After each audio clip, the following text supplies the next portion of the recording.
everybody, it's Romania Black, and we're starting a brand new show today. Woohoo!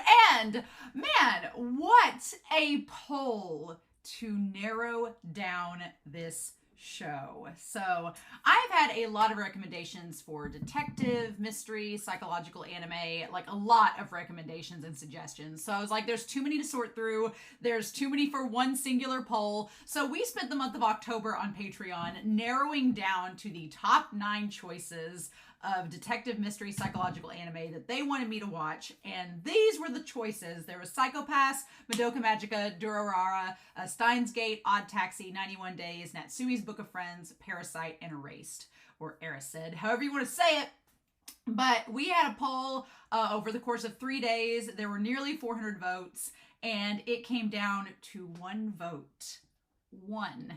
Choosing the winner of this poll. So for those of you that think your vote doesn't count in the polls, well, they do on my channel, because that one vote decided the whole thing. It was really down to the wire between Steins Gate, Madoka, and Psycho-Pass. 3 shows that have been recommended for a long time on my channel. And so I was really, really excited about this poll. Super excited that it got narrowed down to Psycho-Pass. I've heard about Psycho-Pass being good for a long time. I've wanted to watch it, and so now we're finally going to be able to get into it, which is exciting. So for those of you that are like, oh no, that those other shows didn't win, those other shows are definitely going to be on future polls. So don't worry, they're going to come back again until I watch them. So there's that. But yeah. So Psycho-Pass, I know nothing about it. As per usual on my channel, if you're joining me for the first time, my name is Romania Black. I'm a teacher, a speech coach, and I love anime and manga so much. And I started this channel so that I could talk with you all about anime and manga and review it and flex my critical thinking skills as a rhetorician. So yeah, I've not heard anything about Psycho-Pass except that it's good. I like going into series blind. I try to have moderators in the comments that will tell me which comments to read and which comments to not read. I don't know if any of my current moderators have watched Psycho-Pass, so I may be trying to get another moderator to kind of look over those comments. But yeah, that's all I know. So I was getting on Crunchyroll today to figure out which episodes to watch, and I found that there was seasons 1, season 2, season 3.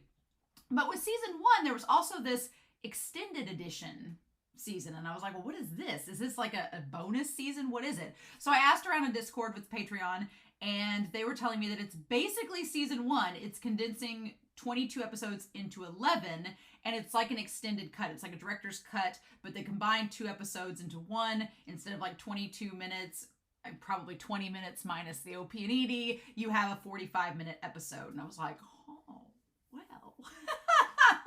I'm like, why would I spend 22 weeks watching one version when I have the director's extended cut that's 11 episodes that I could watch and then get into seasons 2 and 3?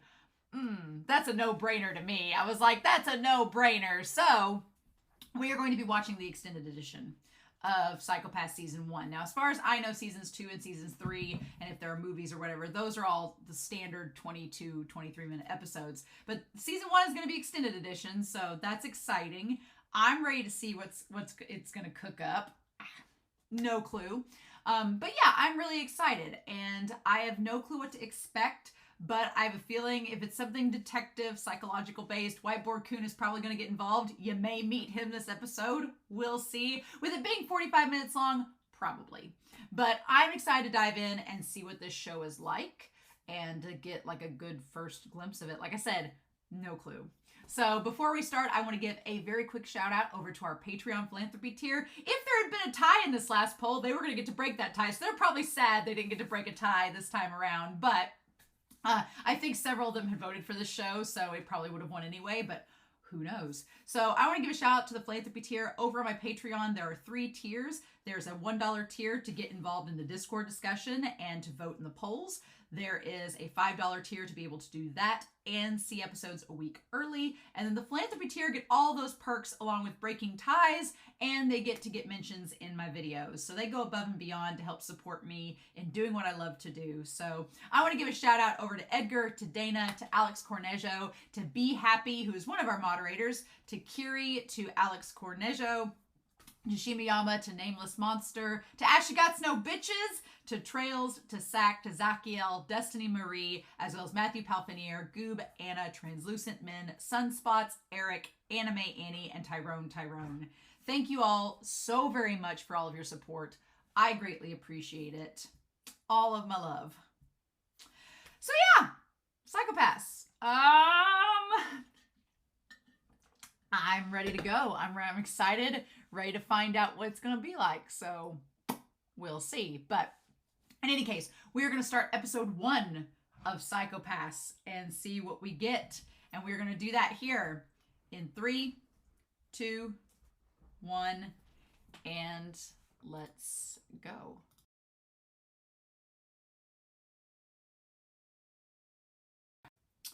I had to switch to coffee because after this double episode, it feels needed.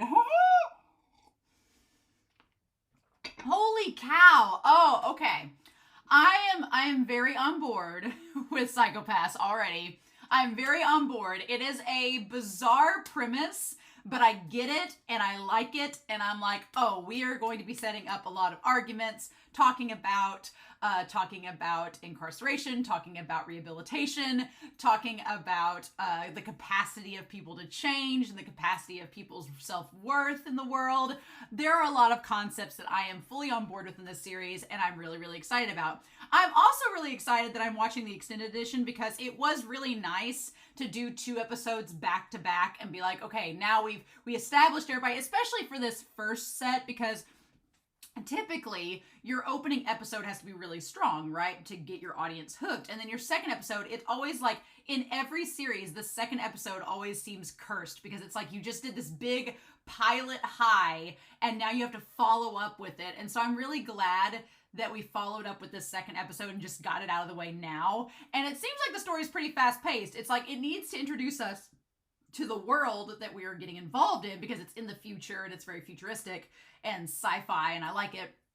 But it also has to not only get us used to the world building and the exposition, but it also needs to make us care for the characters. And I feel like having these 2 episodes together really helped with Akane and I feel like I cosplayed as her this episode. I was like, man, we're really like, I'm looking like her and I'm empathizing with her. So I'm like, okay, girl, I get you. But although I'm not as smart as Akane, I was like, ooh, okay. And I already like this cast of like Suicide Squad meets Bungo Stray Dogs. Like I'm digging this cast so far, especially Kogami. Ko I like a lot.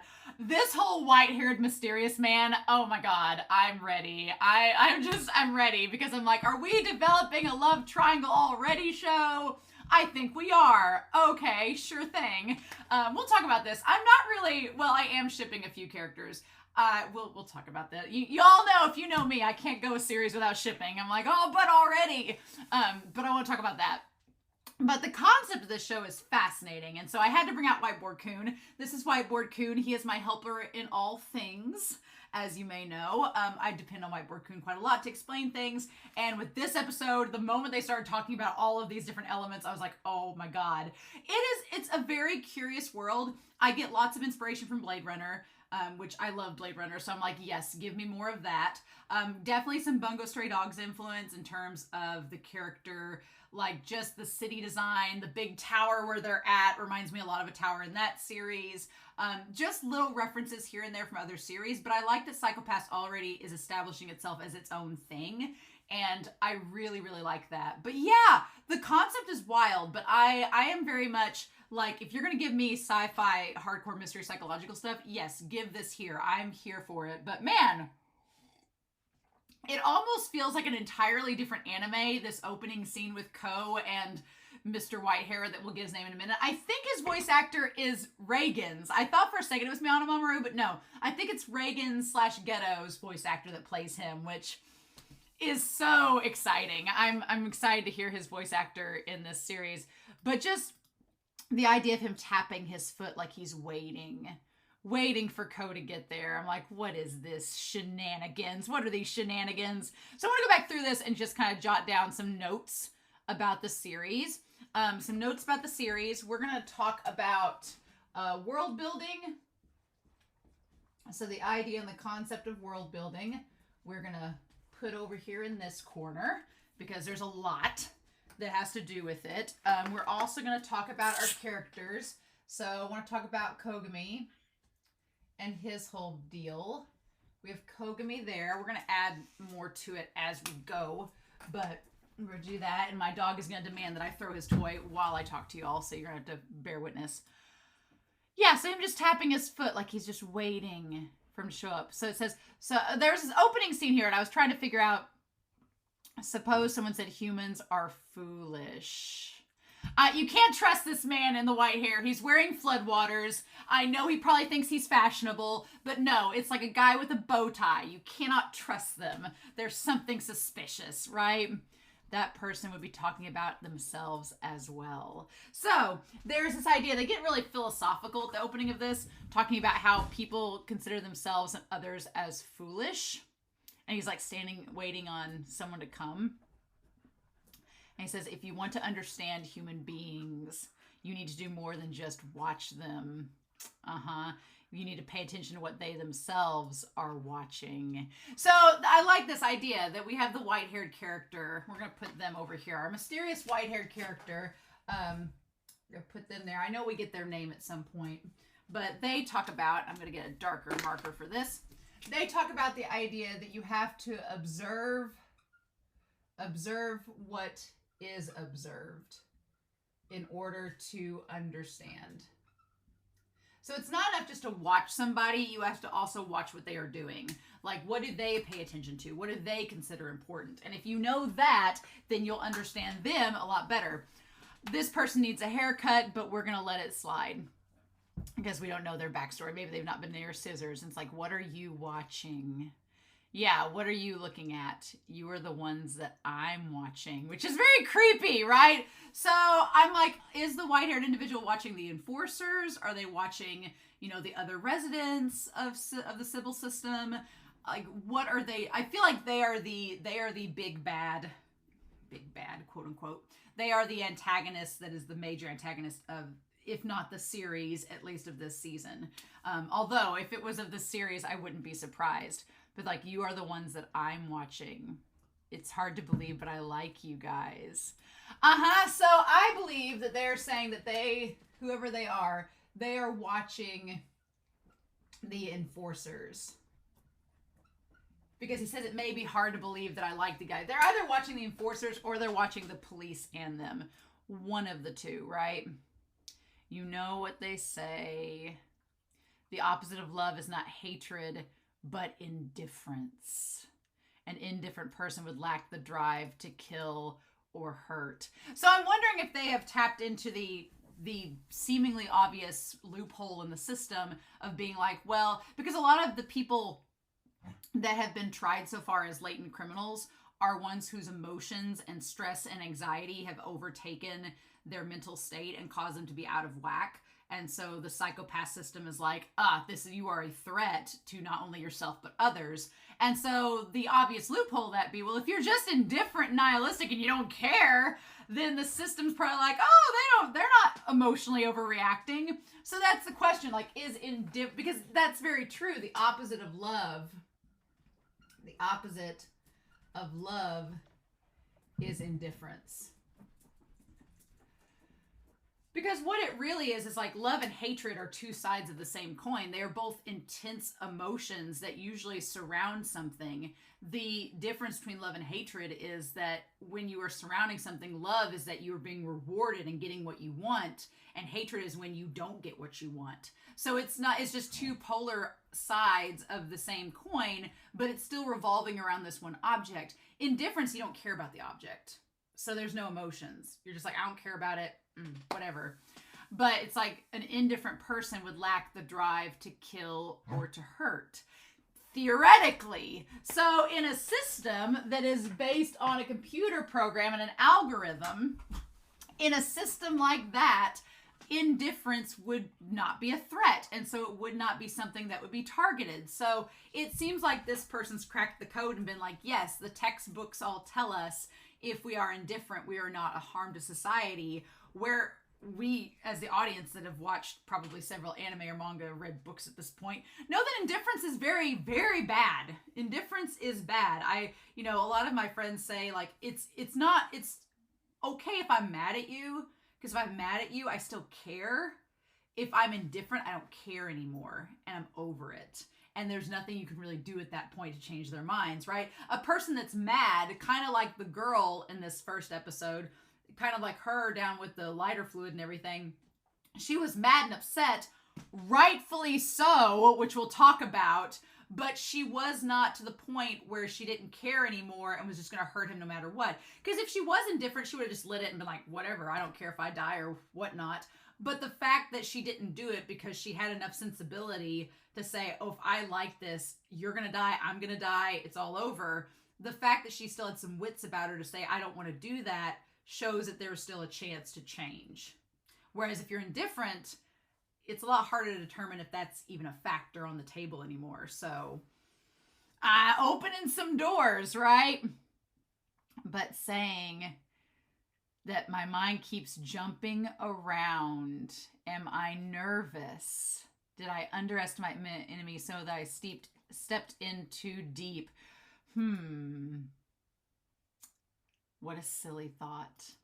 So they're like, should I even be worried? Did I get in too deep? No, I'm not worried about that. And then we have our opening, right? We go to the top. So I want to go back to see where this is happening at.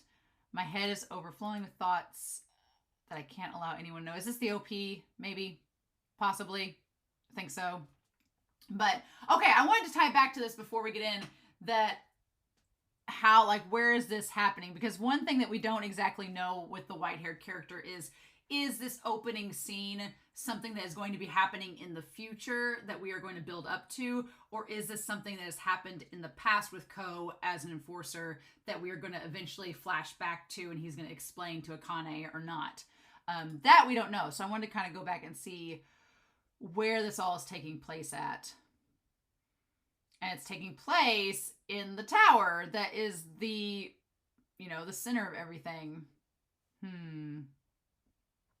I want to go back. Yep, and we see our boy Ko, who's been punched in the mouth or something. And we have Sibyl System being referenced, and then he's in the tower. Okay. So what we don't know is exactly, like, when this is taking place. Is it the future? Is it the past? We don't know for sure. I'm going to say it's probably the future and that we're going to build up to this moment, but that's just my guess so far. I don't know. And then whoever is in this suit is not being attacked by the gun. So that's interesting.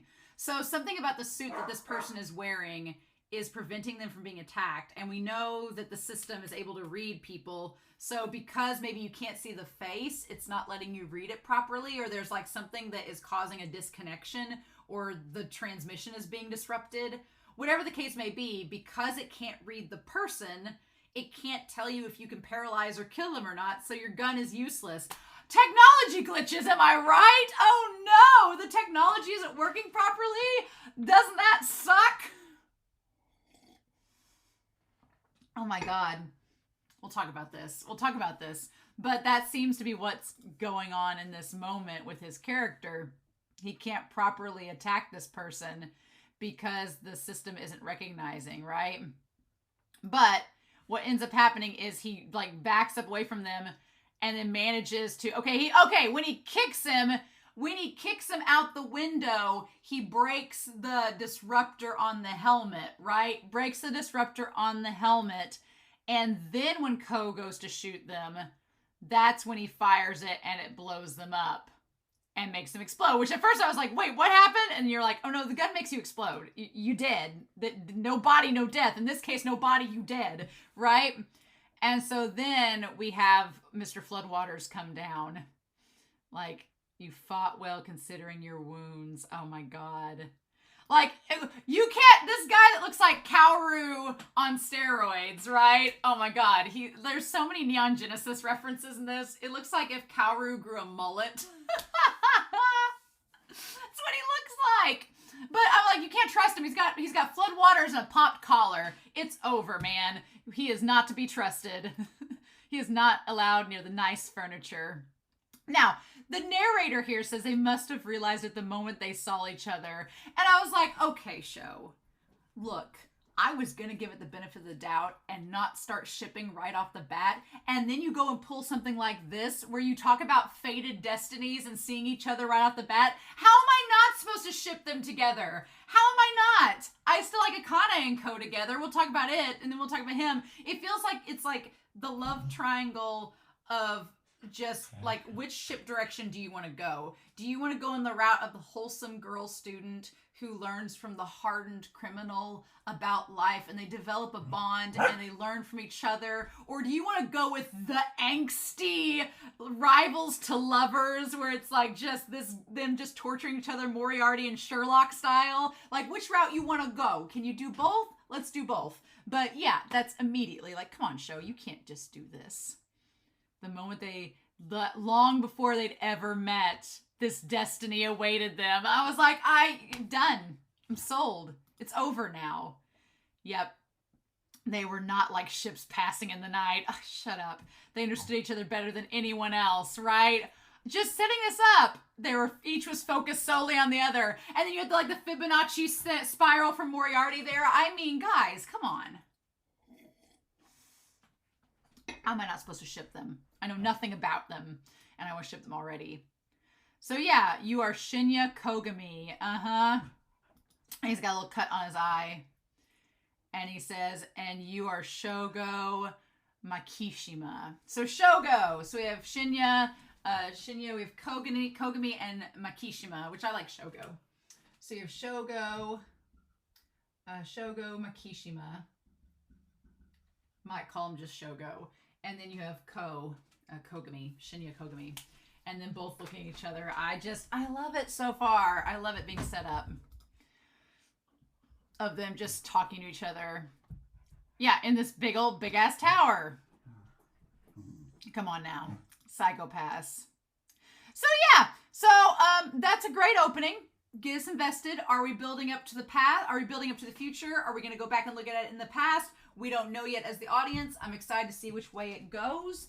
That should be very interesting. I could see it go either way. So we'll see. But already the world building in this episode is really, really good.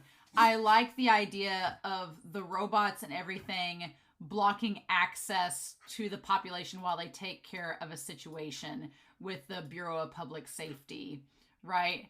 And then it's like this hologram of a security guard to keep people out. So we have these like mascots, these hologram mascots that serve as a barrier, right?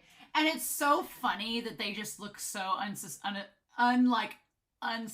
They're just like, hey, everything's fine. Stay back. It's a crime scene. It's all this illusion. I love the idea playing in this world about the idea of illusions. The idea of illusions of like your home, of your clothes, of security. It's all just like, it's just tech illusions. I'm very much under the assumption that I don't think clothes could, but this is the future. So my logical mind would tell me that you can't just manifest clothing out of nowhere and have it tangibly be on you, and that the clothing is just an illusion, or it's a bodysuit and you put on a bodysuit and then you press a button and it turns into whatever you want to be an illusion. But maybe they're all walking around naked in the rain. I don't know. But I focus too much on that aspect of it. But I love the idea that it's just these little cutesy mascots that are keeping people at bay. So we have Tsunemori, Akane Tsunemori. We're going to put her down here and talk about her because I like Akane. I like Akane, and again, I'm glad that we got these 2 episodes together to get to know her, because I think if you just had the 1 episode, at first she seems like, which she is, she's very naive, and she's very book smart, but she's not, been learned of the world in which they have to enact. But she's basically a prodigy. She's basically a prodigy, and she was the only A rank that had the option of the Public Safety Bureau branch that she went into, which we'll talk about that conversation with the redhead later on. But she's a prodigy. She's A rank. She is very book smart. She's very book smart and very idealistic. She also has great mental health. Like, girl, it was like she was born for this type of position, because as we find out from the older man, the longer you're around these criminals and the longer you get involved in these cases, there's a very good chance that you're not going to get to retire and leave this position. You're going to get contaminated with this crime contagion, and then you're going to be stuck there working for them. So that part's fascinating. I was like, oh, so girl, it is good that she has like a high mental health awareness. Although I'm wondering if that's going to become a plot point later on, that she has this high mental threshold and something's going to jar it, and then she's going to find herself in the same category as the enforcers. I don't know. And here's the thing. I feel like part of the reason why they tell her and Genoza, the other one, part of the reason why they're supposed to just sit back and let the enforcers do the work and just tell them what to do is because, like the old man says, the longer you are in on these cases, the higher the crime contaminant you will get on you. So if you get too heavily involved, you're going to end up becoming an enforcer because you've got too much of it on you. If you just sit back and tell us to do the dirty work, we're already contaminated. So it'll just give us more. It's not going to do any more damage than it's already done. I think that's what he was trying to tell her. And she's like, I just sit back and do nothing? He's like, well, if you don't want to become like us, yeah. So... But the thing is, she doesn't seem like the type of person that is going to just sit back and do nothing. So I have a feeling she's going to end up with them, like as an enforcer, by the end of this series, whether she wanted to or not. And it's going to be like, well, you had this opportunity to not do this, but here we go. So we also have, let me see, Genoza. Genoza looks like the guy with glasses from Ouran High School Host Club. He didn't take over his father's business. Instead, he became... part of this public safety bureau.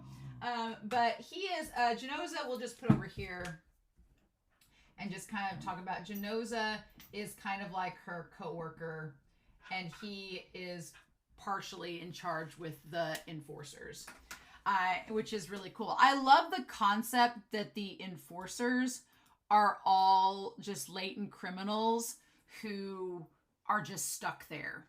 And it's like, well, and as the redhead says, you can either stay in an isolation facility, or you can help them out. And in his case, it makes sense. So, okay, we have this little psychopath profile, which, God, the attention to detail in this series and how much they just put on here in one little frame is incredible. But we have Nobuo Okura, age 39, who's the guy there, who is our target, and it says psychopath is at 126.3, and it says it's a dark color, it's green, and it says that it's just like their criminal activity has gone up by day, like it's like hit a high peak there. And it says security alert, it says therapy request, reject request, or start tracking. Like, that's kind of the crazy thing about this, is that your psychopaths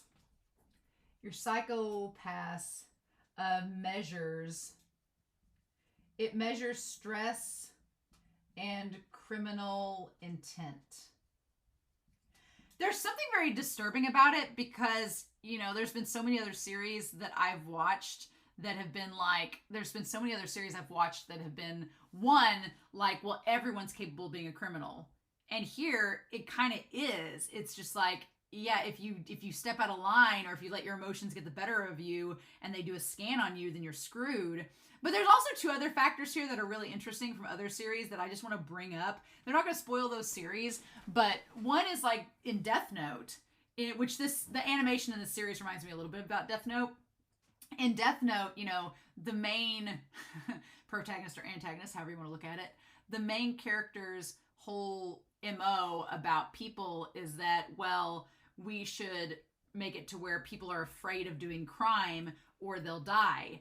This is basically that. This is basically like Death Note, but there's no Death Note. There's just a literal enforcement of it. It's literally like, if you step out of line and are even thinking about being a criminal and you don't pass a lie detector test, we could kill you, is literally what it is. Like, it's just trying to be like, we're going to take these people away from society that have the potential to be criminals and leave it up for everybody else. Which, in some regards, sounds like it could work, but in the other regards, it's like, well, what if I have a bad day and I'm really stressed? you could get, you could get paralyzed and sent to rehab. And that's kind of the other thing that's interesting is the idea that they do offer, it's like there's a therapy request and then you get paralyzed. But then there's a point where the system deems you to be eliminated. So how many series have I watched on this channel where we've kind of joked around and been like, if only there were therapists? In this series, there are. And part of the solution is, oh, well, if they're not that much of a criminal and they could go to therapy, well, let's just get them therapy right as rain. But here it's almost like mandated. It's like, if you're thinking about doing a crime, let's go get you therapy now and get you fixed right up. And we'll just see if that works. But then if therapy doesn't work, then the option is we take you out of society because you are beyond help. And I have a feeling that part of the conversation in the series is going to be, well, where do we draw the line and at beyond help? And the one conversation that's not coming up yet at all is, do we have the right to eliminate people that a computer system has deemed unworthy of being in society? What does that even mean? And right now, Sibyl is not being questioned. Sibyl is like akin to their god in this world. It's Sibyl's system. I'm going to be curious to know who the hell Sibyl is. It's Sibyl's system. And it is essentially treated as this higher power. Right? Which is fascinating to me. Fascinating to me indeed. But yeah. So Genoza gives her the rundown, explains things, and there's like a possibility that he's used incompatible drugs. Or they also say he's been using like a suppressant, or an enhancement drug. So they have the idea of like mood supplements, which the little jellyfish recommends to Akane in technically episode 2 in the second part of this episode. There's mood supplements, and there's also like enhancement drugs to resist being paralyzed, which he uses to resist what the redhead does with him. So fascinating. What's also curious about this episode is that her clothes are not wet, which should be a sign from the beginning that it was all an illusion, because her clothes, when she meets up with Genoza, even though her hair is kind of wet from the rain, her clothes are dry, or they look dry. So that's just a sign that it's all an optical illusion, which is a really cool detail that I like a lot. And so then we have him giving her the coat, and we have the Patty showing up that has the enforcers here. Hunting dogs, beasts used to hunt beasts. And there are 4 of them in here. The 5th one is Shion, who is, she reminds me of the blonde in Neon Genesis Evangelion, who is one of the scientists in more ways than one. Yep. So, but yeah, we get Ko, and I want to get their names because I know Kogami's name, but the others I'm not so sure about. They'll be your subordinates. So yeah, the one girl, she reminds me a lot of Yasano from Bungo Stray Dogs. Reminds me a lot of her. And then, of course, the one boy with the blue jacket, he reminds me of like Tanizaki from Bungo Stray Dogs with little hairpins, right? And he has the most colorful outfit.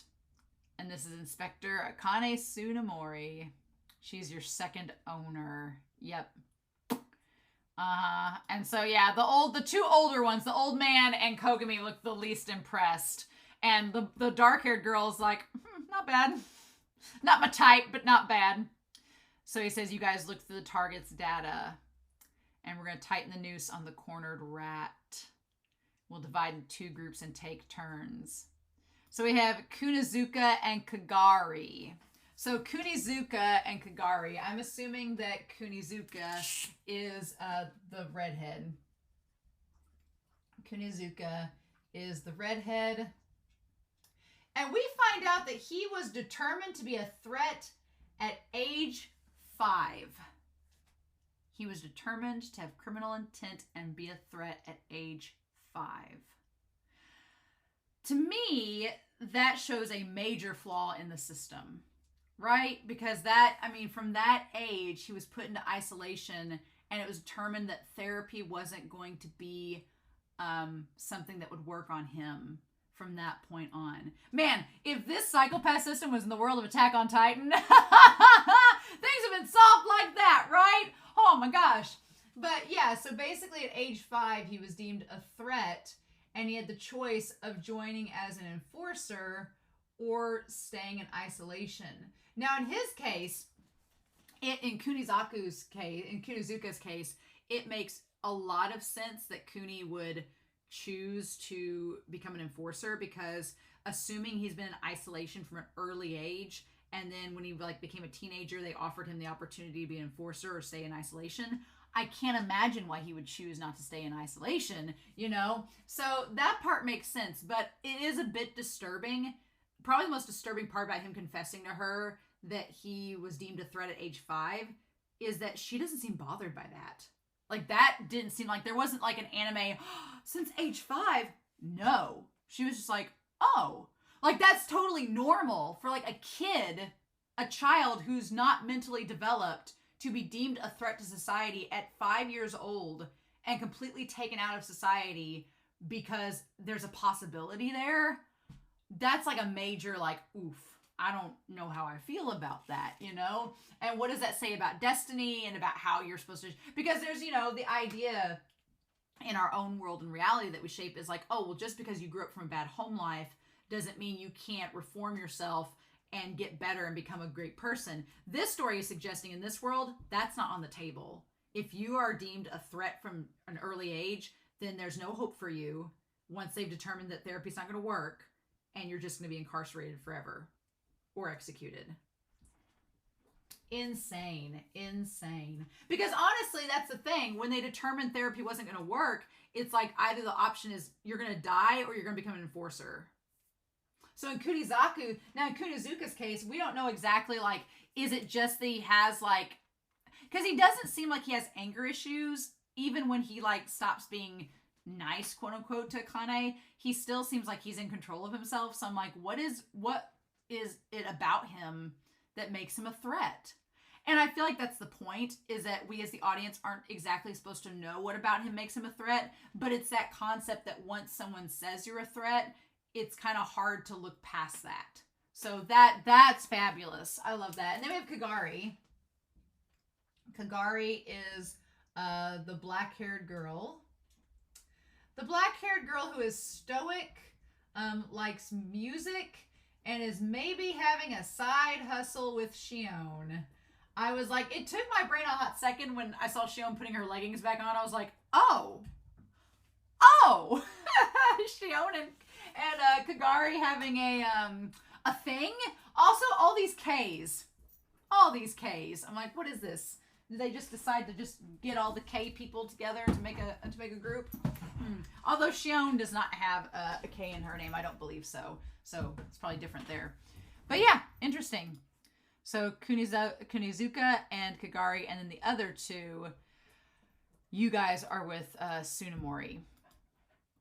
Okay, and then they get the Dominators, which the idea of the Dominator as being the gun that determines whether you're gonna die or get paralyzed is interesting. I like the old man has the metal arm, metal hand, so he's probably lost his hand at some point. We don't exactly know how or where yet, but has a little metal hand. And then Kogami is interesting. He's very stoic as a main character. And they're well, do you have any reference or use with the Dominators? And she's well, I practiced with them. And they're all you do is basically, what's interesting about them is that they are designated for each individual person. So we'll put the Dominators up here. So the Dominator it's activated with a proper authority to stun or destroy, because it's not at that point the Dominator does not just the Dominator does not just kill, it just eradicates. You just blow up. It's just oh my god, there's just nothing left, right? So I find it fascinating. There's actually technology like this now where there are guns that are made that are just fingerprint activated, and if you are not the owner of that fingerprint, the gun will not work and you can't use it. So I've seen a lot of people comment on, you know, is that a good thing or a bad thing? Is it good to have a gun that's only operable by one person? And you can kind of see why there's an argument for it, because it's like, well, that way it could not get out of the hands of anyone else. So if somebody if someone tries to, but it's the concept of the gun to begin with, right? There's the concept of, do you need the gun to begin with? Should you be shooting anybody to begin with? And then there's the concept of, it's been a talk with police enforcement here in the US a lot, because if a police officer has a gun that is only activated by themselves, then a criminal can't just take it from them and use it on someone else. Someone that's hostile can't grab the gun from the police officer and use it on anyone else because it's fingerprint activated. That part does make things seem like it would be safer, where you're like, okay, only the person in that position of authority can use it, so a criminal couldn't turn the tables in a hostile situation. Theoretically. But that opens a lot of doors to another conversation. It's just fascinating that we have current technology in our own time that is similar to this technology, just not as hyped up techno advanced, but it's something you can see happening, and it's bizarre, right? It's bizarre because of how real it can be. And I was like, oh, okay, it's only activated by an individual person, because when the guy Okamura gets it and tries to use it, the gun doesn't work. And so it's like, well, that part's good. Glad you just can't in the moment grab this gun and use it. But then, you know, what does that say about where we put our authority? And there's lots of things to take into account with that. So I find that interesting. We'll take him into custody and it's case closed. But if they're a threat, then we have to eliminate them. So Tomomi Masaoka. So Masaoka is the older man. We get him. Masaoka is the older man, and he is one that has worked long enough to have a high level of contaminant. And that almost seems by design in the system. I feel like with the Sibyl system, it is by design that the longer you are there, the less likely you are to leave, right? Because I feel like this public safety bureau, they have lots of in and outs, lots of, secret information the public is not aware of. So I'm going to take a wild guess and say that they don't have a lot of retirees. Just saying. I think that a lot of people either will maybe stay in that system until, I don't know.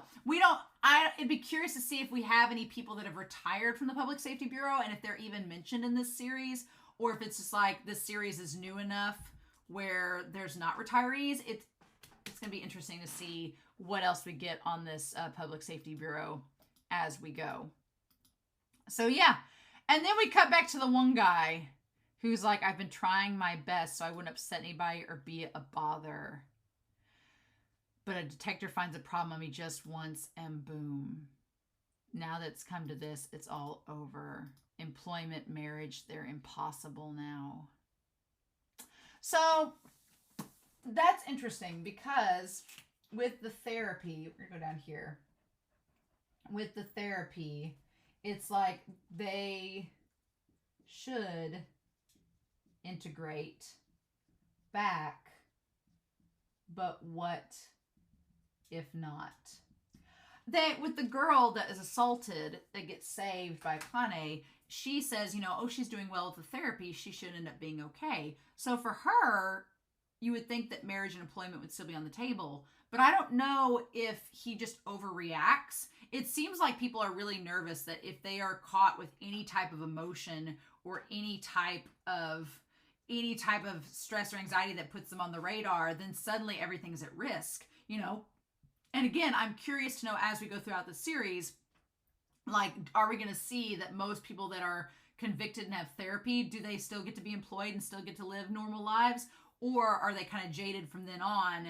And is there like a subsect for those people that's different from regular society? It's not prison, but it's not normal life. So what is it? So that's going to be curious to see. But at the very beginning, when we first heard that he was, being targeted, I kind of felt bad for him. But no, I don't feel bad for him at all. Not after what he does to the woman, because the woman's like, I didn't do anything. And now she gets contaminated. And the thing that got me in that point was like, they're like, oh, well, she's contaminated too from being around him. And I'm like, well, no shit. Like, she's been assaulted. She's been having her life threatened. This guy has like been verbally and sexually abusing her. Like, and physically abusing her. I'm like, yeah, I think I'd be a bit stressed out too. So that part is crazy. And the idea that she was so stressed from what happened to her and so traumatized that trauma made it okay to kill her. Like, the victim along with the perpetrator. And Kogami was willing to do just that because he thought she was a threat. And it took Akane to be like, now wait a minute, back up. She's really highly stressed in this moment. Maybe if we just try to work her down and get her the therapy she needs, she'll be okay. So there is this dichotomy, right? Because then it's a question of, okay, well, she was able to be healed by therapy because what happened to her was a forced upon situation where she was forced into this trauma. It would not normally have happened to her, but she was able to overcome it. In his case, he wasn't forced into trauma. His actions were something that manifested within himself without being sparked by anything, or so we are led to believe. So he was beyond reparation. That is such a interesting thing to think about, is that how do we determine the value of a life, whether it can be rehabilitated or not? Whew, that's going to open up some questions, right? Of, well, what do we do there? Also, I make note that in the world building here, they talk about how, similar to Own World, he's like, I want to experience sex with a real woman, not a virtual one. So there is, I'm going to guess, this disillusion with virtual versus reality. That's something we deal with in our own lives now. There is so much of our lives that are virtual and that are not grounded in reality that it can be very hard to differentiate the two. And so this is just like an extension of that situation. Fascinating. But yeah, I like that the main purpose of this first episode is to show Akane alongside Masaoka and Kogami, to just see like, okay, they're the old dogs. They can show her the ropes, show her how things are, And when she does the scan on him, I want to see what pops up. She does a scan on him, and it says that his coefficient's over 120. And Enforcer, it says, yeah, it could paralyze, and she could paralyze him at any moment. Because it's at 127.4. Interesting. It says it's, an inspector. Interesting. And she says, well, he doesn't look like he's a bad person. But that's the idea, is that it's rubbed off on him so much, which opens up all these avenues of discussion. I love it. And then he tells her, he's like, okay, well, you learned all this stuff in school. Forget what you learned, and now you've got to relearn everything on the streets, which is such a common thing, where you learn something in school, you learn the theory, you learn the logic behind it. Great. Now that you're out in the actual workplace, you need to learn a new set of things, which is how to actually apply what you've learned. And oftentimes the application of something does involve you kind of tweaking what you thought you knew into something new, right? He says throw it all out the window, which I've heard so many times in other jobs. They're like, forget what you learned in school and do it this way. And it's like, well, yeah, but in that case, it's not just reinventing the wheel, but it's taking the wheel and altering it to fit this entire different situation, right?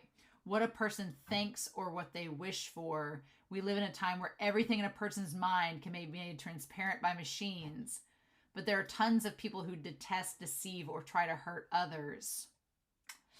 So if that's not unreasonable, what else would you call it? Yeah, it's like he's saying we live in a world where everything's transparent and everyone knows that if you think something bad, there's a possibility you're going to get caught, but people still think it. They're like, doesn't that sound crazy to you? But that's just the way humanity is. So everything you've been taught is theories and logic, but you're going to realize how pointless they are when it comes to the real thing. Yeah, because theories and logic give you a generic overview of possibilities, But then there are things with people that are completely unpredictable. You can't predict how people are going to act and how they're going to think, right? So that makes the things that you learn get complicated very quickly. So yeah, it makes sense now that Kunizuka is like just somebody that's been there the entire time, because when we see him enact and engage with the antagonist of this first episode, he doesn't have like any major like emotion or anything, because he's grown up in the system and he's just, this is like part of everyday life for them. So I love that the watches give them maps. Also, the watches are basically handcuffs, which is another really cool element. How this one guy is able to hoist her over his shoulder and run with her is absolutely insane. But he says that his psychopath has become cloudy. And so it says here, like he shows her the past level, and it says that like the psychopath is very dark today, and it says it's steel blue, and that the threshold is 100, and now it's gone above that to 110. So the threshold, it says the past level is basically 50. And then if it goes above 50 or 60, it's basically, if it gets up to 100, that's the threshold. Because it says that she's a powder blue, right? It said that Akane is like a powder blue, which is between 50 and 100. So it's still fine. But the steel blue means that it's gone up above 100, past where it's supposed to. And his was like forest green, which is like 190. So it was way high up there. Okay. It seems like the maximum threshold is like 400, which seems like a lot. It seems like a lot in comparison. So I'm like, does it just become like red at that point? I don't know. I'm very curious. Very curious.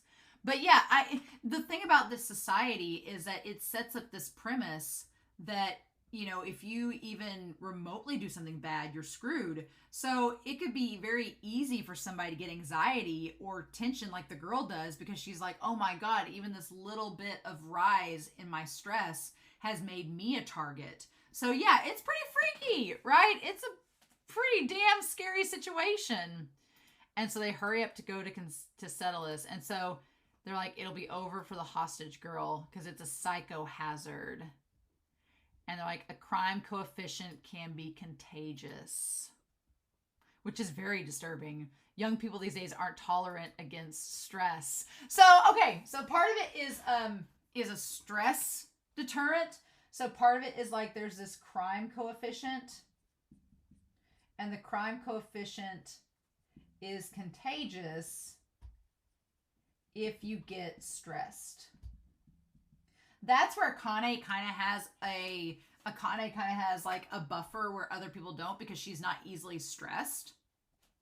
So she's able to kind of come up in. I feel like he's like talking down to Gen Z. He's like, you guys are really stressed these days and not very tolerant of it. So you're easily affected by violent urges and conclusions. And I liked it in this moment. Akane's like, I wrote a thesis about that. I based my research about that, man. He's like, oh my God. He's like, what a nerd. I really like Akane though. And he's like, it could happen to any one of us. The reason we're made enforcers in the first place is, and that's when they get there. Yeah. And he says the reason we're made enforcers in the first place is because we've all had that crime coefficient. So we find out with him that he's been working with criminals long enough to where he's had the coefficient high enough and been contaminated. And he's like, it could happen to anybody. So that's why he at first seems very unsuspecting, because he's like, I know I look like I'm not a criminal, but I've been doing this long enough. It's all rubbed off on me. And it's like, oh, okay. That's the problem, right? Which is fascinating to me. And so then they catch him at the end of this, and he slides the gun over. And at first I was like, oh, why? And then it's like, oh yeah, because it's not going to work. And then at that point, that's when Kogami says my deepest sympathies and makes him, and it doesn't matter where you're hit at. You can get hit in the arm, in the back, anywhere. You're just going to blow up and become like a big old ball of meatballs. That's terrifying. And that girl, oh my God. the animation in this episode where she just has that, and the thing about it is he blows up, and then there's like a second, a beat, and then she has the freak out. Like, it's very reactionary. Like, oh, like her body caught up with what she just saw. And the gun still having the hand hanging from it, and her face covered in blood. Like, some disturbing imagery, right? And I like that Akane is just like, oh, like, she doesn't freak out from seeing that, which is very indicative of her character and like the composition and the condition that she has that constitution. That's the word I'm looking for. And then Kogami is just saying, I'm just earning my paycheck. Kogami is like, I'm just doing this because I have to and I want money.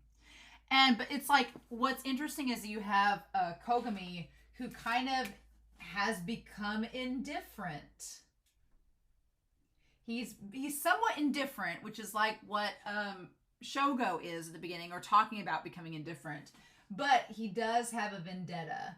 There's only one specific vendetta he is still trying to go after, which we only get glimpses of at the end of this episode.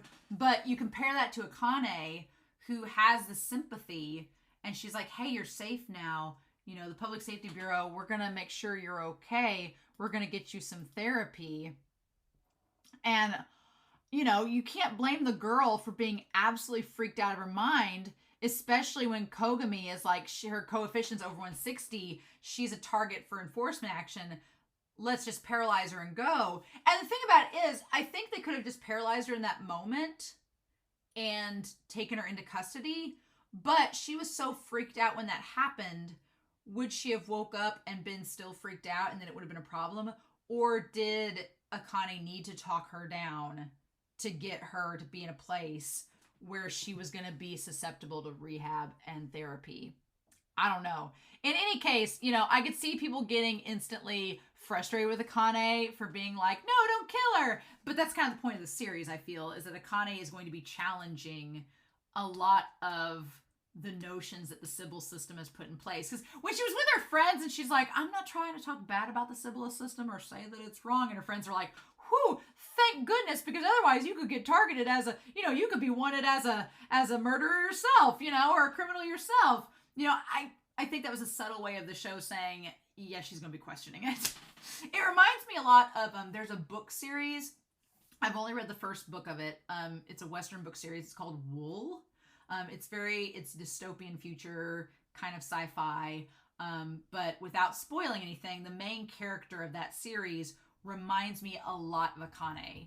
And she starts to question the system that is in place in that story, and then things happen. So I've not read the sequel series to that book, but I really liked the first book. It's called Wool. It's really good. I liked it. I would read it if you get a chance. It's a fun time.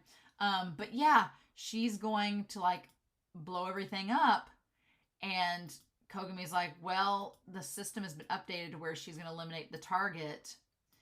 And Akane's like, look, no, it's been updated because she's under a high level of stress, but she hasn't done anything. And I think that's the big thing that's going to come up here, because the system says people are latent criminals based on this certain coefficient in their system biologically. And she's saying, yeah, this girl was sexually assaulted, verbally and physically abused. She's freaked out. The cops are like about to arrest her and paralyze her, and she's having all these negative thoughts, but she has done nothing to warrant getting executed at all. And so she's like, let's not jump the gun and kill someone that is not beyond repair.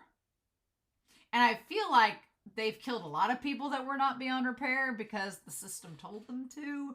And so she's actually the first, you know, to kind of come out and question that system. So it's going to be interesting to see where that goes and what ends up happening with that. Because it's like, is she going to get, you know, is the system going to be like she knows too much and she's trying to crack the code when she shouldn't be? But it also was a gamble. Because, you know, Akane was giving her the benefit of the doubt, saying, hey, put the lighter away and save yourself and calm down. But there was like a 50-50 chance that she could have dropped that lighter and everything blew up, and that would be the end of it. So what do we do in that case, you know? But yeah, but it ends up working out, except poor Except poor Kogami, he's paralyzed.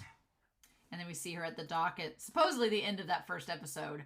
I do think it's a pretty obvious transition to when we get to the second half of the episode. I think it's a pretty obvious transition to the second part where we have Kogami talking about, when Kogami talks about the Sibyl System, the MW Public Safety Bureau inspectors, the vanguards of the civil system. I want to know more about the civil system and its history, but I have a feeling we're going to get to it. The Ministry of Welfare, that's what the MW means. The Ministry of Welfare. Yep, they are the elite people in charge of that. There are people who cannot fit into society, and the system factors that in. Yep, what's most important is the greatest happiness for the greatest number of people. So there's a little part here about, it is about the majority. It is about satisfying the majority and this idea of the perfect society. And what it's saying is that there's no such thing as a perfect society. So we can't create utopia, but the most we can do is weed out the people that would threaten it the most and weed out those few for the benefit of the masses. It's basically, yeah, like if Death Note became reality, if Kira's word was law and this system was developed around it, that's basically what it is. It's like eliminate the people that are a threat, and then for the people that are not threats, everything will be hunky-dory. But it's like, that's so scary because everyone is capable of becoming a criminal. So it's just like, at what point, that threshold, there's always that chance. So it's like, you can live in peace and harmony as long as, you fit this little, coefficient. But if you go beyond it, then you're no longer part of the majority. It's fascinating. It's important we realize that we cannot rid every neighborhood of crime. And I like that we get Kogami here, right? And the reflection of him in the window here at the start of this second half is that not only is the glass broken and there are shards missing, but it's also cracked, it's foggy, it's not clear. So Kogami has this idea of perfection and trying to do the most that can be done to, make up for what you cannot, right? So I want to go back through this little part here. If you try to do the impossible, you're going to fail. And we see his vision there. A perfect society is achieved by giving up a perfect society. And then that is the most likely the basis of the Sibyl System. And then Genoza shows up. We have another guy here. We get another guy with a cigarette and he has a pink and red striped tie. Don't know who he is. Maybe we'll find out who he is later. And he says, but still. I'm wondering if the guy with the pink and red striped tie is someone that ends up dying in the flashback with Kogami. And we're going to get that. Because then we have him smoking the cigarette.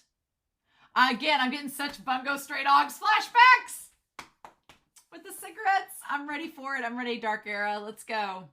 His death was not normal. A type of crime that cannot happen under the management of the Sibyl System. Interesting. So I'm curious to know about this death that went outside the Sibyl System. They're building up a good mystery here, which I'm happy about. I'm like, yep, give us that. The one who is able to do such a thing, where is he? I'm going to guess that he's the white-haired individual Shogo.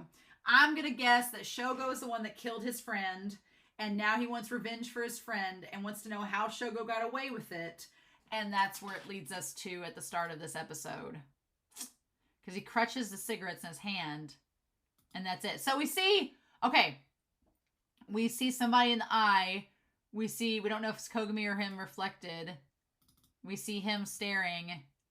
There's someone with blood all over their face and looks like a corpse and a demon head. What the fudge? I don't know. I don't even know. We're going to find out though, right? This series is a really cool thing where the imagery is, it's creepy, but it's not it doesn't feel like a horror anime, but there's little moments where it's just creepy enough that you're like, ugh. Like that just, it makes you kind of like shudder and go, ooh, that's kind of very spooky. Like a nice post-Halloween show to start. But yeah, Kogami is paralyzed still.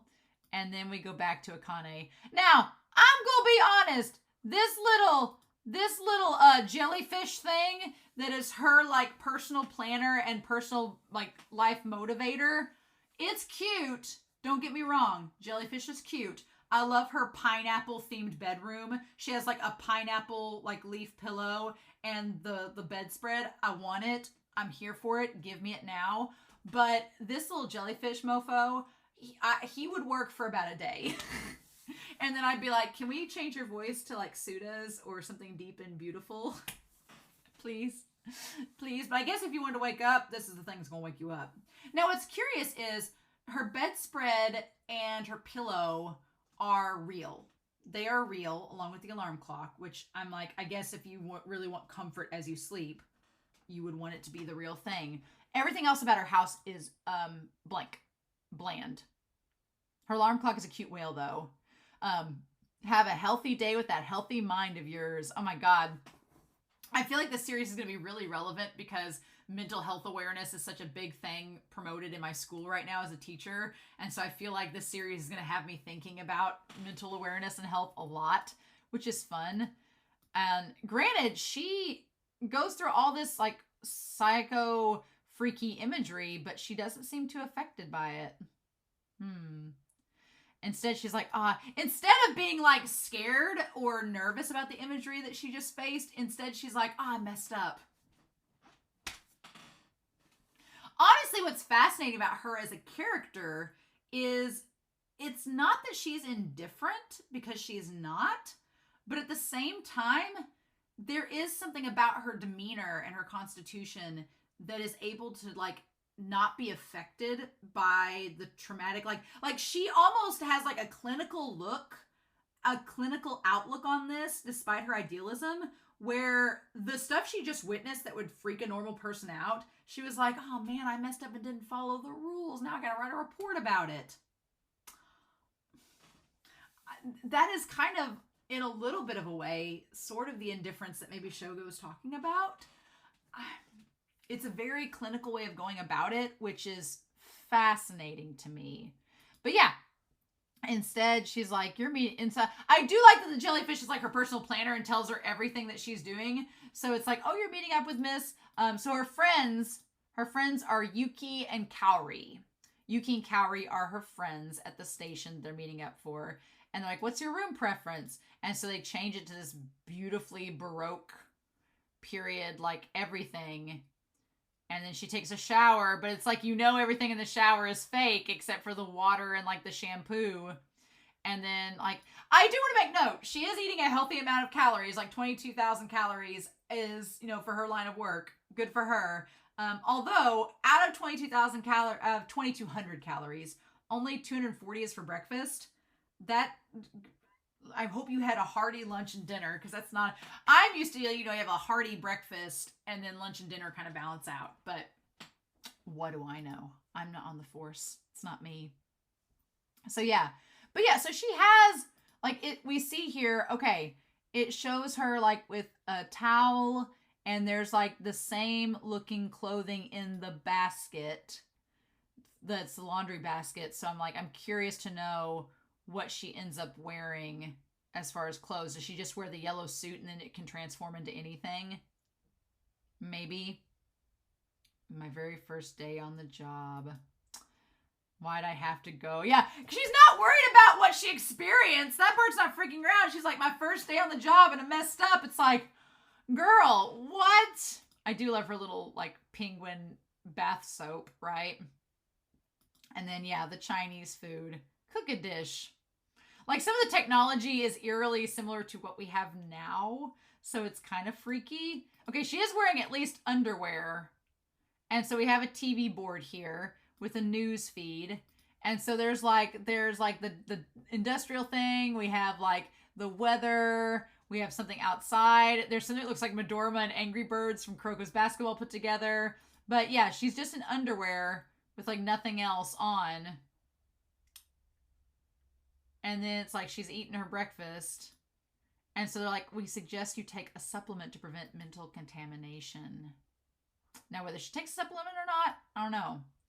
But yeah, so she shows her with the clothes on, and then she ends up changing it. She has like the little Sailor Moon thing, and it says like formal, office, and casual. And it says like active, and they go like through all this list of things to wear. Of what she can wear. If technology will allow us to instantly change our clothes to look like whatever, I'm all for that. But it better be like actual warm clothes. I don't know. Interesting. Interesting indeed. But yeah, so she goes and meets up with her friends, Yuki and Kaori, and they talk about different things. It seems like one girl is an engineer, and so she's like, I'm going to be stressed and hurt my back all the time because I have to do this job.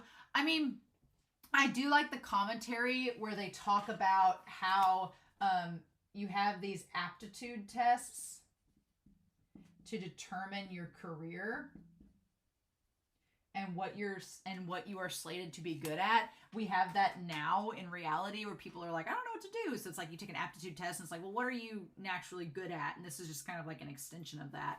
The thing that kind of sucks is that this system, it's become so systemized that you don't really have a lot of windows of what you can do. It's like, here's where your niche is. Here's where your fit is. You really can only do this. So hope you're good at it. Otherwise...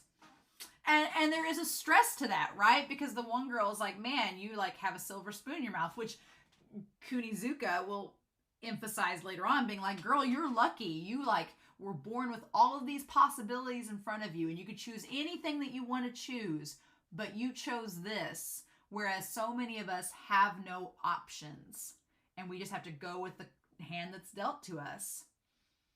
It's interesting, right?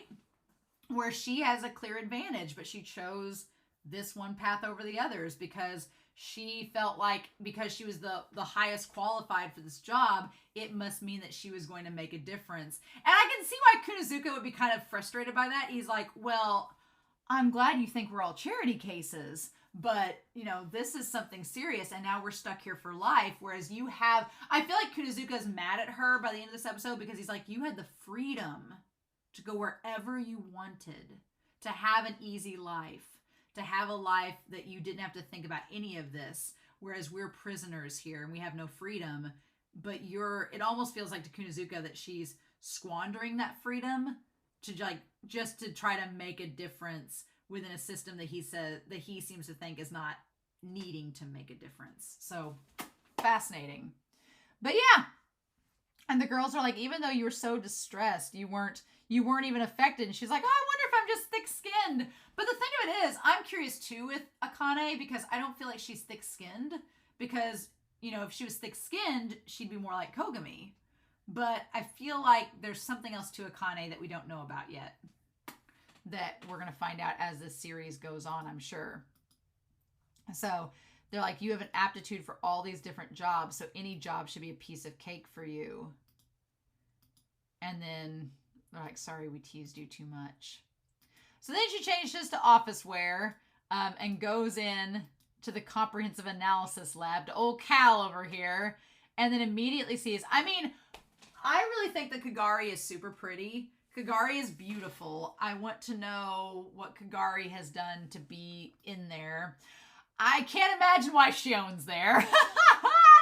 Shion is like, from the get-go, Shion putting her pants back on. I'm like, oh my god, girl. And like put her clothes back on. I'm like, Shion Kanamori. Can't imagine why she's there. She actually seems like, of all of them, she seems like the bad girl. Like, of all 5 of them, she seems like the one who legit was a criminal. And then just got, she seems like a mad scientist that ended up there, on her own accord. Of all of them, she seems like the biggest criminal. It would be interesting to see if Kagari was, actually a murderer, and she's just really good at hiding it, whereas Kunizuka and Masaoka are the ones that, are not technically criminals, but they've had these various things to get various conditions that have gotten them there. Now, Kagami seems like he was on the force working with Genoza and working with the guy with the red and the pink tie. and then something bad happened and it triggered something in him, and that triggered him being a criminal and being forced. And it seems like maybe he was really good on the force, and so after that he became a dog because there was no other, they didn't want to kill him, but they're like, you were on the force, so we're going to offer you the idea of being an enforcer, but your role has changed. I'm curious to see what all we get. But yeah, so interesting. It seems like we have a cigarette, we have a lighter. Maybe it's either a mirror or her watch that's on the table with Shion. Shion is very femme fatale, and I really like her character already. So yeah, she's like, I have a physician's license. Can you believe the government would delegate employee health care to the analysis lab just because of that? Like, sure, I'm a latent criminal too, but that doesn't mean they can just slave drive me as much as they want, right? So I feel like maybe she ended up in this position because she had criminal intent. Can't imagine why with her personality. But because she has talent and is a licensed physician, they're like, so instead of going to prison, do you want to work here and have a decent life? And she's like, get me a girlfriend and some cigarettes and I'm fine. I already kind of ship Kagari and Shion together. I feel like they have some chemistry just from what we've seen, and we have not even seen them together, so, you know, fun times. But yeah, so I like that Shion is very much the commentator on how messed up the system kind of is, and messing with our expectations of what Akane is supposed to do, because Shion right off the bat is like, well, hurry up and become a high-ranking official so you can reform the system. That's what, you know, Shion's like, oh, did you come here to make a difference? Did you come here to shake things up? Did you come here to be an Aaron Brockovich? Did you come here to, like, make things better for everybody? Well, just go on and do that, honey. Like, that Shion is very much, like, cynical in that she's just calling out, like, oh, sweetheart, you're not going to change the system. You're going to become a cog in the system. You're just a really smart one, so they're probably going to use you quite a bit. You know? That's what she's trying to point out. But I like Shion's character. I can't wait to learn more about her. Shion, I like that she is cynical and calls out the system. And kind of calls out our expectations of Akane as the protagonist. That part's a lot of fun. I'm like, yes, please. Good on you, girl. But then, and I like that Akane only came to her to ask how Kogami was doing. She's like, how is Kogami doing? And she's like, who? Oh, that's why you're here. Oh, yeah, sorry, I was just having a rant. Let me look that up. And then she's like, there he is. He's boring. She's like, you got a solid direct hit on his spinal cord, so he's not going to be able to move for a while. And then she says, joining him in bed isn't possible either. She makes that joke, like to try to be like have a sex joke, being like, oh, well, you know, having sex with him is not going to work either. Can't move or feel anything down there. And then when Akane doesn't react to it, she's like, you're no fun. So she's like, but you could go see him, you know, even if you can't be with him. I feel like Shion is not only the realist of the group in a certain way, but she's also going to be like the matchmaker. She's like going to be the matchmaker for their ship, which I'm like, go girl, get it. And then she's like, if he rests today, he should be fine. So then we go back to the office. I'm going to get a picture of this office here. It's just like a bunch of computers and just shit everywhere. And like you can see her boxes where she's moving in still. You see this like, like the workspace with all these computers. I'll be honest, my setup at the school that I teach at, I have 2 screens and then a little laptop screen. So I technically have 3 screens. Great setup. Love it. Highly recommend. But here it's like, there's like 4 or 5 screens. I would honestly be in like heaven with those. But it's so weird. And then you see how it is clear that Kunazuka and Kagami and Kagari have been there for so long, they've kind of like started to outfit out everything. Like you can see that Genoza's, I think that's Genoza's workplace, has the little tree and stuff. But you see that you have Kagari has the tissues and like the music and stuff playing, like the music notes where she's just like hanging out. And so we can't read the Japanese that's on the screen for this part of her report, but you get the idea. She's typing a report. And then you look over at, oh my God, you look over at Kogami's stand and there's like energy drink, ashtray after ashtray after ashtray of cigarettes, a ramen cup. It's not very well kept. It's not messy, but it's clearly like he doesn't quite care. So it's just like all of his stuff just piled up there. And then you look over and Kunizuka is playing video games and has some video games. But like Kagari has like these weird like little like plushies. She has music notes. She's got tissues, like all this stuff laying around. Like she's personalized it to no end, right? And then they get called on the scene because she asks for like a little tray, an extra keyboard to work with. And we see, man, Kunizuka's stuff. He has like all the bowling pin, the coffee cup, dartboard. Kunizuka is like trying to just keep himself occupied because he's probably been there the longest out of them, right? And then we have Masaoka show up. And so it's just Masaoka and the girl going to the mall and dealing with the stress situation, which I like the mall. The mall has like the greenery and stuff, but we don't know if the greenery is real or if it's an illusion. Could very well be an illusion for all we know. Don't know for sure. But I like the idea of the second part of this episode is not every mission is going to be we're going to have to blow someone up. It's like, no, they also deal with just getting someone out of the situation that is a threat and getting them to rehabilitation. That's just like get in, get out, make as little noise as possible, and make it to where it's like nothing ever happened. Now, for the guy in question that was being a threat, my assumption is that he was jealous of the two making out on the bench and maybe liked the girl or liked the guy and was jealous and was gonna like do something about it. But because he was a threat and let his emotions get overwhelming, they had to take him into custody. And I like that he's like, I'm not a threat yet. Like he understands that he could be, but he thought that it was okay enough it wasn't gonna be detectable.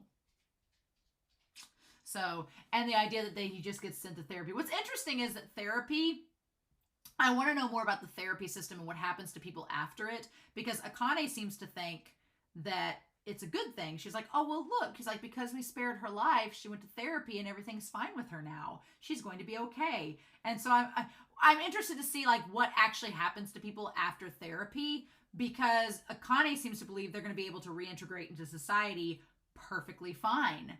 Whereas here, this guy getting drug away is like, I don't want to go to therapy. I don't think I need it. So I'm curious to know like what's going to be the situation with that. What's the deal, right? What is the deal? And then, you know, the fact that he wasn't even like really committing a crime, but had the potential to is just kind of adds to how interesting this entire situation is. What's also interesting is that they just walk around in these hologram mascot costumes. I like that Masaoka is like, he like teases her and he's like, oh, young kids, aren't you guys used to wearing holographic suits? So I feel like before the technology advanced where their suits were like they are, they had to wear holographic suits that were heavier. And so she's like, I'm just not used to it. So, but it's this idea that it goes unseen. It's secretive. Life moves on for everybody else, but the ones that are suspected of being criminals are just taken like that off the street without a word. It's not formal. It's not publicized. It's not talked about. We just do it. And if they're rehabilitated, whatever. Or if they're killed, whatever. And then we just move on. It's very creepy and it's very scary because, you know, we're used to that gets publicized. If somebody's arrested, it's in the paper, it's on the news, or if somebody's done something wrong, it's on the news and it's advertised and you know who that person is. In this world, you don't. It's supposed to be kept like very secret, like a secret police, and it's considered the norm, which is so fascinating to me, right? And it's like, even if the people know that them in the costumes, even if the people know that they're out to get someone, they don't like go, oh, someone's in trouble. They're just like, hey, nothing to be worried about. It's crazy. And then, of course, you know, Masaoka says a beast can sniff out another beast. And there we go. Yeah. And they drag him off screen. They drag him off away from everyone where it's not seen, into the darkness, and that's where they cuff him and take him. And they show on the screen that his coefficient is 126.3. So it's above the threshold that his psychopath is cloudy. And he's like, I haven't even done anything yet. And that's when he says, to think you really can identify latent criminals. And he says, you'll intuitively know at a first glance when someone's up to no good. Which it seems pretty obvious. It seemed pretty obvious when there's some creepy guy like standing behind a column, like looking at the people like suspiciously. It seems creepy to us, right? But in this world, everything, all the crime has been taken care of, so people aren't used to identifying it, right? You're not used to seeing it. So then he says committing a crime or cracking down on one, the talents that deal with criminal behavior. So he says that, dealing with crime involves criminal behavior in itself and being able to identify it. That's why my coefficient shows a crazy number. And she's like, oh, he's like, because of that, I'm treated as a hunting dog who takes on dirty jobs. So it's not that he's done any crime himself. It's just he's been on the job so long that now his coefficient has forced him to become an enforcer. Which is so wild, right? He's like, and she says, I was useless. And he's like, oh no, you were quite helpful. He's like, enforcers can't walk around outside without an accompanying inspector. And he's like I said, he's like, you just order us around. After you bring enforcers to the site, all you need to do is watch them so they won't slack off, run away, or cause society trouble. You just make sure that we do our job. That's all you have to do. You just have to be a supervisor. That's it. And she's like, so you're telling me not to do anything, right? And it's like, yes, he is. Because he's like, if you start doing what we are doing, you will become an enforcer. Because you're going to get the coefficient to rub off of you like it has on me. He's like, don't do like what I did. You just sit back and be a supervisor like Genoza, and then everything will be fine. You just let us do our job. But if you start getting involved like I have, you're going to join us, like permanently. And then you're not going to be able to leave and do whatever. Ha ha ha ha. Ha ha, fascinating, right? And then we see Kunizuka sitting next to her. And he's like, I can't, it's a crazy place to work at. Why are you here? Why are you an inspector? And, she kind of gives off that little sly thing of being like, well, I could have gone anywhere, but I chose to come here. And that's when Kunizuka's kind of like gets mad at her about, her having privilege and choosing to work there kind of like a character, like a charity case. And he looks very, upset about it. He's like, you're like the old people before Sibyl was created. So he's like, you had choices. Now a lot of people don't have a choice anymore under the system. So I love that commentary that he makes. He's like, it tells you the way of living that will bring you the most happiness. But you're talking about your life and the reason you were born. He's like, come on now. Not all of us get that opportunity. I've been a latent criminal since I was 5. That's why I'm here. That was the only choice I had. He's like, so I wasn't going to be mean to you or anything, but now that I know, why are you here? Why are you an investigator? And we don't get to find out why. I'm going to go back to, I hope she answers that question for Kunizuka. I do, but it's going to be interesting to see how that goes. But yeah, fascinating stuff, right? And then she goes and apologizes to Kogami and asks if her decision was wrong. And he's like, I've been enforcer for a long time. The hunting dog's behavior of following orders to take down prey with neither hesitation nor doubt is ingrained in my hands. So he's like, I've been doing this gig for a while where I just do whatever I'm told. Obeying what the gun said, I've shot many latent criminals. It was for the best in this society. And I've accepted it without questioning it, and I even stopped thinking about it. I forgot to look back and see what I was doing. And he's like, it's foolish.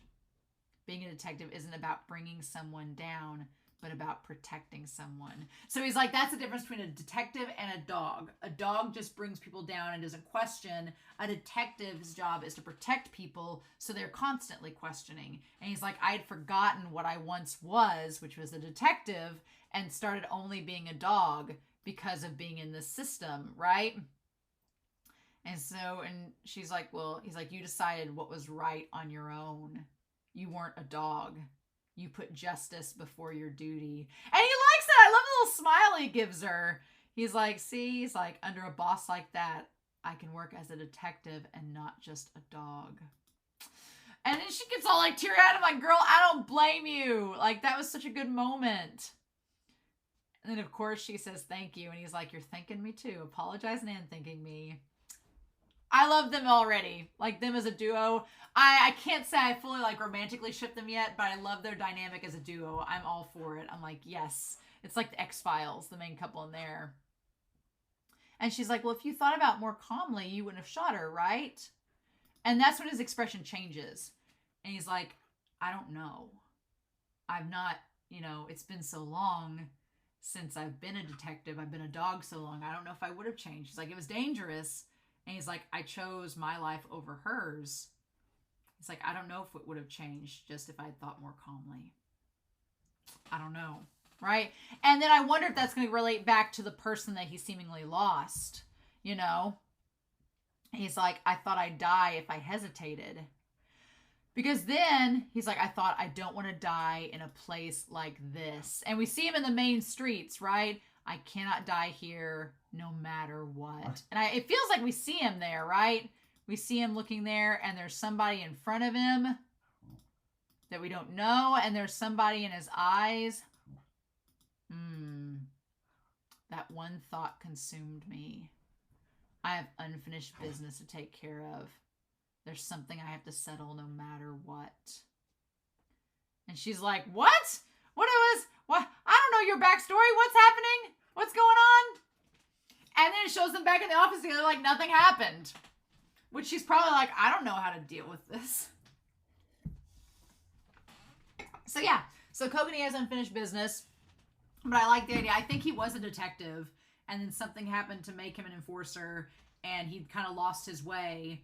And Akane has let him back. The thing that's problematic is he's like, as long as you're my supervisor, I think we'll be okay. I think at some point she's going to become an enforcer. I think that's what's going to happen. But I don't know. Maybe not. That's going to be the question, right? I'm like, is somebody going to try to rig the system to make her an enforcer? Is that even possible? I don't know. I don't know, man. But yeah, I like that he's back at his desk. And his desk is, of course, right next to hers. And then there's Genoza with the little flower. And he's looking over the report. What was on his desk? Was that a Daruma doll? I want to go back. What was on Kogami's desk there? What does he say there? Yeah, he's got like a little Daruma doll there. Or like something.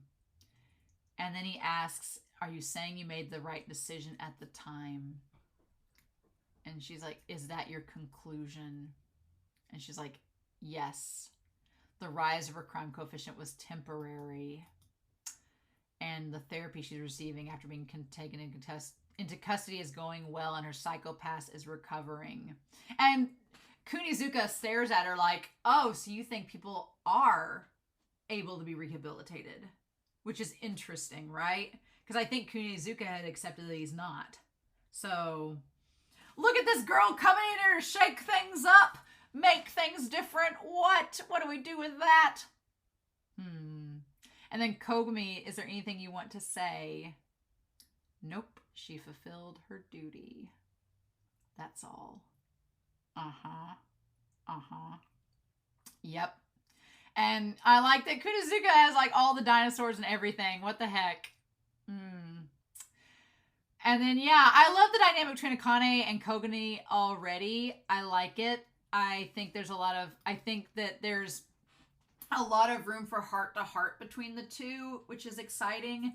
I'm really looking forward to seeing how they, as characters, are going to interact with one another. I already like Masaoka. His dynamic with Akane is really good. I like that. I like Kunizuka a lot. I like his character. We still don't know about Kagari and what she's done, what Kogami has done exactly. Those are the two we're mysterious with. But yeah, the world building, all of this, it is fascinating, and it looks like it is going to open up for a lot of discussion. And I've talked about this for a long time, but there were 2 episodes, so of course there's going to be long discussions. We were talking about this in the Discord, and I was like, well, here's the thing. I want to watch the extended edition, see these 2 episodes back to back per thing. I think that'll be fun. And you know what? If we have long-ass discussions because of it, so be it. Yay! Yay! So I'm excited for Psychopaths. I hope you all are too. I'm really looking forward to getting into this series. I'm really looking forward to the discussions it's going to generate.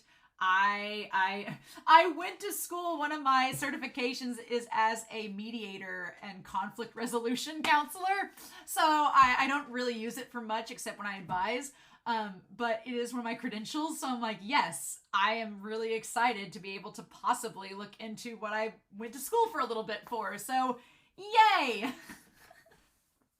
I'm super excited by that. But yep, I hope you all enjoyed this reaction and very extended edition discussion. I have a feeling that we're going to have lots of extended edition discussions for this series. But in the meantime, I hope you all have a wonderful week. Please stay safe, take care, and yes, I'll be back very soon with more of Psychopaths. Bye!